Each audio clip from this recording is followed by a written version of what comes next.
On September 6, 2023, Nifsky did what was once thought to be impossible, and was the first ever human to play Super Mario Bros. Perfectly all the way up until the final level, 8-4. So, what does that mean? Did Nifsky kill what is Super Mario Bros. Speedrunning, or is there still more to be pushed? Let's talk about it.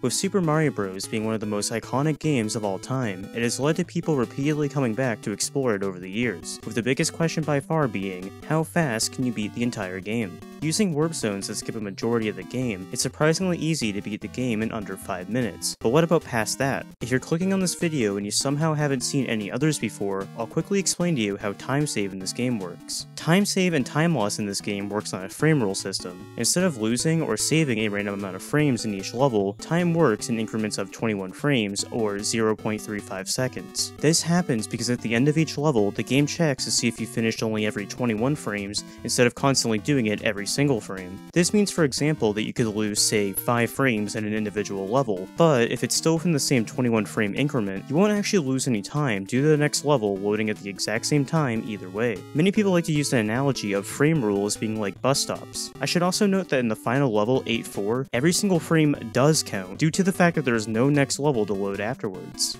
There are plenty of other videos including on this channel that will give you a further in-depth history on the fastest completion, or any percent, of Super Mario Bros, but let me catch you up to what was already required for this precise run. In April 2021, Nifsky broke what is the last possible second barrier in the game with a 454.9, which may lead to the question, how do you know this is the last possible second barrier? Well, thanks to the likes of Tool Assisted Speedruns, or TAS, it has been known since 2011 thanks to Happily that the fastest possible time is a very low 454, 454.03 to be exact. Using emulator tools to create a perfect hypothetical run, there's not been a single frame saved ever since, and with how researched this game already is, it's believed to be perfected. This means that the task saves every single available frame rule, and saves every possible frame in 8-4. So, with Nifsky being able to achieve a high 454 time, what frame rules was he missing?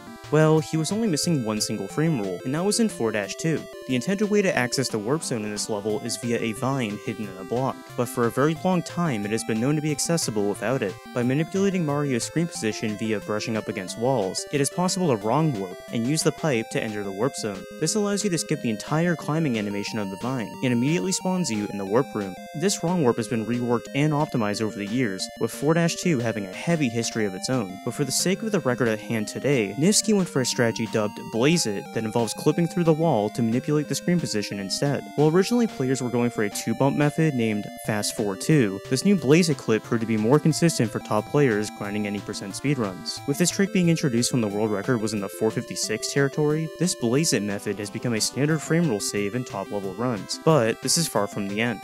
Happyly's tool-assisted run in 4-2 was still a single frame rule, or 0.35 seconds, faster than what Nifsky or any other human had been able to achieve at this point. Watching the tool assist, it should be pretty apparent why humans were not able to match this frame rule in real time. Different possible solutions over the years were tool-assisted and theorized, but it wouldn't be until 2020 till we see the big key to what would finally solve this puzzle. On June 24th, King of Johnny Boy, a fellow top any percent runner, uploaded a video that would completely change the future of 4-2. This 40-second task is a demonstration of the once thought to be unrealistic 4-2 frame rule that has since been dubbed Lightning 4-2. With this video being a perfect guide thanks to its input display, Nifsky took note and started getting a hang of this setup surprisingly quickly. In August, he posted a video titled "1 frame away from Lightning 4-2 full level," in which he got 1 frame away from getting Lightning 4-2 in a full level.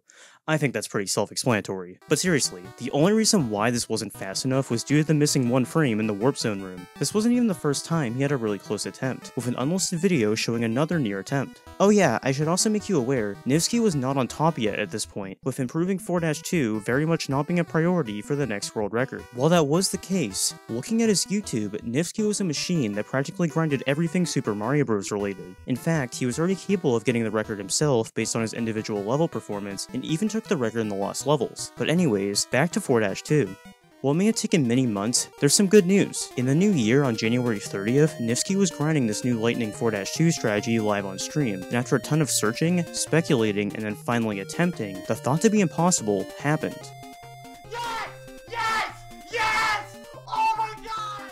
This not only made Nivsky the first human to ever achieve the fastest 4-2 frame rule in real time, but also meant that humans had now achieved the fastest possible frame rule in every level up to 8-4. If you thought that it couldn't get any better, if we fast forward to May, Johnny Boy returned with yet another setup for Lightning 4-2 that made it even more viable than before. While I recommend watching the full video if you want an in-depth explanation, the main obvious difference from a visual standpoint is using the coin blocks to jump instead of the elevator. This setup was built upon further by Nivsky with a tutorial in September, with him that same month performing Lightning 4-2 for the first time ever in a proper any percent attempt. I should also note that at this point, Nivsky had already claimed the record with the first 454, which meant one huge thing. To get a 454, Nivsky had to go for a faster 8-1 frame rule that requires both quickly accelerating entering the level, and going for a flagpole glitch to skip the animation. Saving this frame rule meant that the only other frame rule to add in for future world records was Lightning 4-2. Towards the end of 2021, Nivsky was practicing Lightning 4-2 with a method that had become quite popular with top Super Mario Bros. Speedrunners. To practice all the hard tricks in the second half of the run, many runners started doing practice sessions where they intentionally start from 4-2 and try to get all the way to the end of 8-4. With Nivsky throwing 4-2 into this practice method, he started pumping out times that if started from 1-1 would completely shatter the already impressive any percent record. In December alone, he had attempts starting from 4-2 that when translated to real runs would finish at 454.5 and 454.4. For context, Nivsky beat his own record that same month, and it was like 454.8. As the months rolled on, Nivsky continued to become more and more comfortable with Lightning 4-2, with him entering 2022 still doing practice attempts from 4-2. In February, he pulled off an even faster attempt that would have been a 454.3 thanks to an amazing 8-4. With his newest record not being achieved till September of the following year, you may wonder what else occurred before getting the record. Well, besides scooping up a numerous amount of world records and other achievements, I'll keep it to just Lightning 4-2 for the sake of time. So let me give you some highlights. Getting a 456 with Lightning 4-2, making it the fastest completed run with the trick yet, simultaneously pulling off the frame rule save at the same time as fellow runner Miniland, tying the task to World 8, a full year later finally tying the task all the way up to the end of 8-3, forcing himself to a stream where he does Lightning 4-2 100 times in a single session, and then, not long later, becoming the first ever person to set a record using this trick, which ties us back to the beginning of this video. The time he got was 454.631, with his previous record being a 454.798. You may be wondering, why didn't he improve his record by 0.35 seconds? Isn't that how much a frame rule saves? He got the time save in 4-2.